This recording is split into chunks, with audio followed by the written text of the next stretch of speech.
Private వ్యక్తికి సీపోర్ట్కి సంబంధించిన రావుకి. అదేవిధంగా అతను ఎక్కడుంటాడు, కేవీపీ రావు, ఇద్దరు రావులు ఎదురు బదురు ఉంటారు. ఒకడింట్లో ఒకడు, ఈడింట్లో జాడు, వాళ్ళింట్లో జీళ్ళకి స్నేహితుల్లా ఉంటారు. వీళ్ళకి రాజశేఖర రెడ్డి తోడై వెనక జగన్మోహన్ రెడ్డి ఉండి, మరి ఆ రోజు జగన్ గారు గదిలో ఉండి నడిపించేవాడు కదా కార్యక్రమాలు. ప్రైవేట్ ఎక్విజేషను చేయడానికి ఎక్విజేషను ఇచ్చి రిమైనింగ్ అంతా కూడా 10,000 ఎకరాల భూమి తీసుకున్నారు. తీసుకున్నాక యాజిటేషన్ ఎప్పుడు స్టార్ట్ అయింది, రాజశేఖర రెడ్డి ఉన్నప్పుడు 2008లో యాజిటేషన్ స్టార్ట్ అయింది.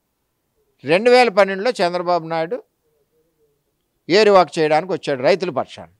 వచ్చినప్పుడు వాళ్ళు 3 లక్షలు చేసుకున్నారు, మాకు డబ్బులు తక్కువ చేసుకున్నారంటే 8,000 ఎకరాలకి చంద్రబాబు ముఖ్యమంత్రి అయ్యాక 160 కోట్లు ఇచ్చారు. ఇదే గీత 2009లో గీత గారు 14 వరకు ఎమ్మెల్యే, ఆవిడ పీఆర్పీ నుంచి కాంగ్రెస్కి పోయింది. కాంగ్రెస్ రూలింగ్ గవర్నమెంటే కదా, రైతుగా ఏ రోజన్నా పిలిచింది మాట్లాడిందా, రైతుగా ఏ రోజన్నా ₹1 ఎక్స్ట్రా ఇచ్చారా, రైతుల మీద పోలీసు కేసులు లేకుండా చేశారా, 40 కేసులు రైతుల మీద పెట్టారు, ఎస్సీ ఎస్టీ కేసులతో సహా. అలాగే చంద్రబాబు నాయుడు గారు ప్రభుత్వంలోకి రాగానే 8,000 మందికి 160 కోట్లు ఇచ్చారు, ఎకరాన్ని 2 లక్షలు చొప్పున. చంద్రబాబు రైతుల పక్షాన ఉన్నాడా, మెళ్ళొంచేసి రాజశేఖర రెడ్డి ప్రభుత్వంలో 10,000 ఎకరాలు ఓఎన్జీసీ పేరుతో అబద్ధాలు చెప్పి ఎక్విజేషన్ చేసిన వాళ్ళు రైతుల పక్షాన ఉన్నారా? అసలు ఓఎన్జీసీ వద్దంటే ఎక్విజేషన్ ఎవరు చేయమన్నాను నిన్ను, ఆ రోజే వదిలేయాలి కదా, రైతులకు భూములు వెనక్కి ఇచ్చేయాలి కదా, అదేమి చేయలేదు.